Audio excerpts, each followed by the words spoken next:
In this video, we're going to explore the export options in 3D Coat's Applink connection plugin for 3D Studio Max. I'm going to go ahead and dock this panel once again to the left. Here at the top of the panel, we can choose what task we want to perform, and the Applink will put us in the right workspace within 3D Coat to perform that task. So for example, if I want to send the body here or the entire scene to 3D Coat, I would select all those objects, then select Paint. Per pixel painting is probably the best option. Paint reference mesh is probably the only one I would suggest not using because it really is more of a legacy option. Way back in the early days of 3D Coat, you would import the model in as a reference mesh, and basically it brings it in as a paint object.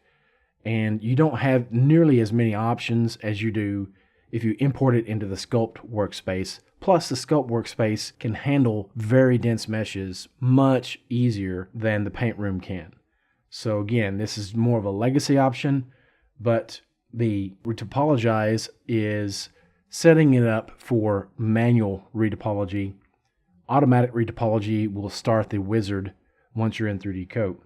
If you only want to use 3D Coat's UV editing tools, or if you want to edit your UVs before texture painting, choose the UV option. Let's say, as an example, if we wanted to export this body mesh to 3D Coat in order to do a little bit of sculpting, which is what I've done here in the lip region, also sculpted this beard.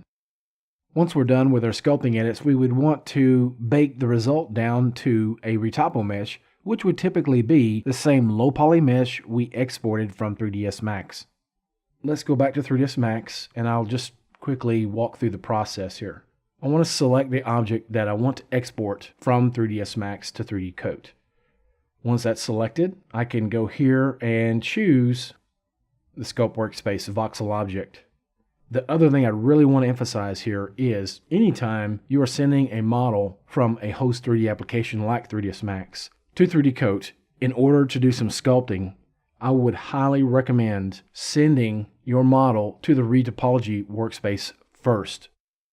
The reason for that is, in other sculpting applications, when you import a model, you apply subdivision levels to it, and you're pretty much working on the same model the entire time. But 3D Coat keeps them separate. It keeps your low poly target separate as a retopo mesh. Then you would want to import a separate copy into the Sculpt Workspace. Why two separate meshes, you say? Well, I'm glad you asked. It's because the mesh you send into the Sculpt Workspace is drastically different. You're working with voxels or surface meshes with dynamic tessellation functionality. Therefore, by necessity, the two meshes are kept separate and in separate workspaces. I first want to set the temp files directory to My Documents, 3D Coat 4.8, and Exchange. I found that if I try to place it into another one for whatever reason, I wouldn't get anything, but once I chose this Exchange directory, it would work as expected. Okay, let's look at our export options here, and if we want to auto launch 3D Coat, in other words, if it's not already open, then we need to point to the directory of the version that we want to use. You can see there are a couple different versions here on my hard drive, so you want to make sure you select the one you want to actually launch. So I could choose auto launch, but in this case, since it's already open, I don't need to check that. Auto switch to 3D Coat. Once it's done processing the export, it will automatically bring it up, so I don't have to do that myself. No export prompt. You'll get your typical OBJ export dialog. I'm going to check that so that I don't see it. So it just goes ahead and skips that part. And we are clear for takeoff. Let's go ahead and click Export. And here we are. If you need to scale, you can go ahead and do that here. And if you don't see anything at all, but you see this little gizmo, it's probably because it's so small it's hidden within this global scale box. So just scale it up. Or you could click Auto Scale. It's going to create a voxel layer.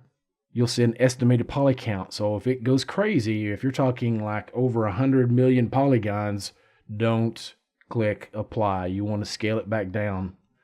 When you're working with voxels and only voxels, you're dealing with pixels, and it's just like a Photoshop workflow essentially. If you're starting with a large document, you're going to start with a lot of resolution naturally.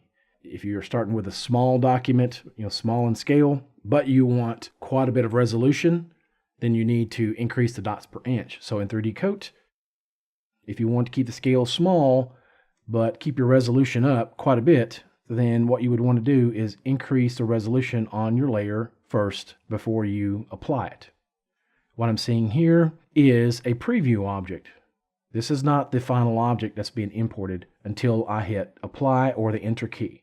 I want to go ahead and subdivide it first. Make once more, make sure the subdivision didn't mess with any important details. It did not. Now when I hit apply, you can see a difference. I'm seeing the applied version with its shader kind of showing through the preview model. To remove the preview model, all I have to do is select any other tool. Let's take a look at this mesh. It's triangulated. This time I'm going to clear that layer or just delete it. Go back to 3ds Max. This time I want to choose retopologize, and then export. Okay, so we are in the Untitled Workspace here. Once again, I'm looking at a temporary object. Let's go ahead and hit the enter key. It's asking, do I want to snap it to an underlying voxel object? I don't have one here yet, so I'll hit no. I forgot that 3D Coat considers the mesh name and will try to automatically place it in a retopple layer with the same name. So I have a duplicate mesh on the same layer here.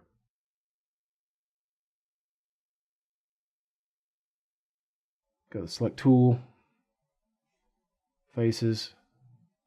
I'll double click that, and with this selected, I will click this icon that moves the selected faces to the currently selected layer.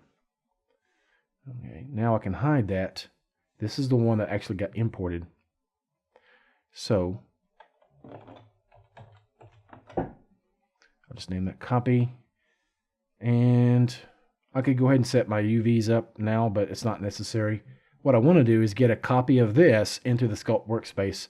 To do that, I can go to the Sculpt Workspace, and I'll create a new layer here. I can go to the geometry menu and click retopple mesh to sculpt mesh. I've already assigned a hotkey to it, and now I can hit my hotkey to bring that item in. You can see it's low poly, just like it was when I originally brought it in. And I can subdivide it here. I'll turn wireframe off. And now, if I want to make any large-scale edits, for example, with the Move tool, the Pose tool, or the Transform tool, then I'll see an option here, Conform Retopple Mesh. Once I click that, you'll see your Retopple Mesh and your High Poly Sculpt Mesh all in the same workspace here. So let me go to the brush alphas. Yeah, I'll choose a brush with some fall off here. And let's say I wanted to accentuate his shoulders a bit more. I'll turn symmetry on. You can hit the S key to bring the panel up. Okay, and let's just go ahead and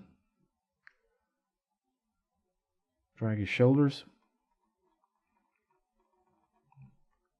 And you'll notice how 3D Coat makes it conform, makes a retopple mesh conform once I let up from my cursor. Now, you may be asking, well, what about when I'm sculpting with my brush? It does not have the conform retopple mesh for performance purposes, but what you can always do is make sculpting edits and then go back at various points and massage the retopple mesh into place. A couple different ways that you could do it. Just to quickly demonstrate that, I'll go ahead and uncheck Conform Retypo Mesh.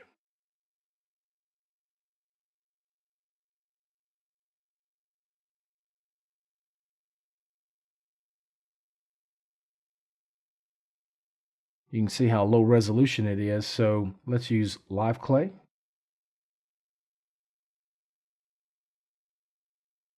And you can see Live Clay will tessellate while it sculpts. Actually, right now I have depth value set at 0 on this tool, and that will just tessellate or subdivide only. It doesn't do any sculpting, but if I right click and drag up, I can see my depth value change, or I could just change it here. Let's turn wireframe off.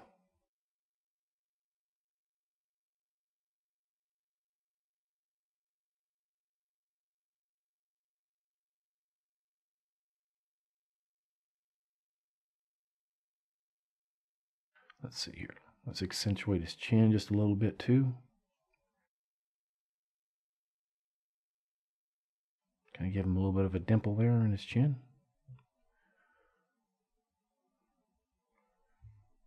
Hold down the control key and I'll go inward. Let's go ahead and pause the video right here and we will pick up in the next one. So stay tuned and thank you for watching.